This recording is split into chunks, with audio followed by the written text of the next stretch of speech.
It was the summer before ninth grade. I was at my friend's family pool party, and there were tons of people there. At one point, while my friend, let's call her Lily, went to get some sodas for us, a man came up to me. I didn't recognize him, but since it was my friend's party, it made sense for me to not know everyone there. He smiled at me.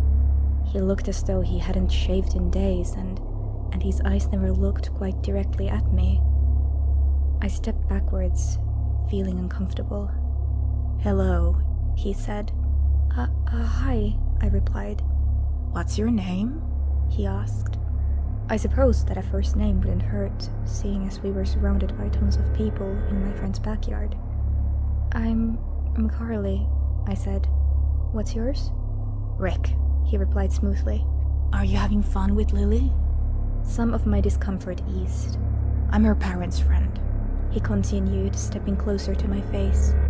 His eyes weren't focused, and his breath smelled like alcohol, even though it was early in the day.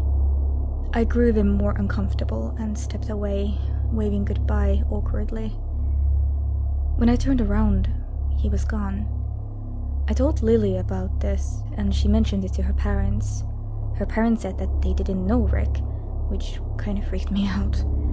But they told me that it could have been one of their friends who brought him over. So I shrugged it off and assumed everything was fine. After the party ended, Lily and I were having a sleepover at her house. Her parents had gone over to visit her elder sister to take some leftovers to her, since she had not been feeling well and couldn't attend the party. So we were home alone with her elder brother. Lily and I were playing a game in her bedroom when her dad called her. He asked her to please go and turn off the pool lights, since he had forgotten. Lily agreed, and we stepped outside into the backyard. I waited on the back porch, reading a text from another friend, while she went to turn off the lights. Once she was finished, we stepped back inside, locking the door, and went back upstairs to continue playing our game. At one point, Lily asked me to make sure the curtains were closed properly, and when I did, I happened to look outside, and I noticed that all the pool lights were on again. "Lily?" I asked, getting a strange feeling. "You turned off the pool lights, right?" "Yeah, I did," she replied, coming to look. Now there was a figure swimming laps in the pool, even though we couldn't see his face.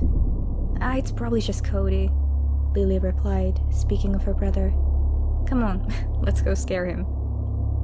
We walked down to the pool and slid open the back door. Waiting behind the bushes, we could see the top of his head bobbing in the water. We were going to jump out and scare him at any moment. But then I looked up at one of the windows of the house. The curtains were open. Suddenly, I saw the face of Cody illuminated as he turned on his bedroom lights. I grasped Lily's arm, and we both knew the person in the pool was not, in fact, Cody. We hadn't brought our phones with us in case we would get wet, and if we ran back around, there was a chance the stranger could see us before we got back to the house. We tried to wave to Cody, but he couldn't see us. Suddenly, splashing in the pool stopped. My heart dropped and I could hear each of my panicked heartbeats. A hand suddenly gripped my arm and flung me forward, and I screamed, and Lily did as well. I looked up, and there was Rick. His facial expression I will never forget. I'd never seen someone with such a creepy smile. I yelled, and soon my mouth was filled with water as he chucked me in the pool, and he actually held me underwater. I choked for breath and realized he had grabbed Lily's arm as well, although she wasn't in the water. He was strong and clearly ill. He yelled, "Time to swim!" Somehow Lily managed to kick him in the face hard enough to run away, slamming the door behind her. He continued to hold me, laughing as I flailed for breath. Just as I felt I was about to die, police sirens were heard on the surface. He picked me up and threw me on the ground, breaking my arm. He ran away. The police came and questioned me, but he was never found. I will never forget that moment. I thought I was truly going to die. Nor will I forget those creepy, unfocused eyes. From then on, I've been terrified to be outside at night, especially in a pool.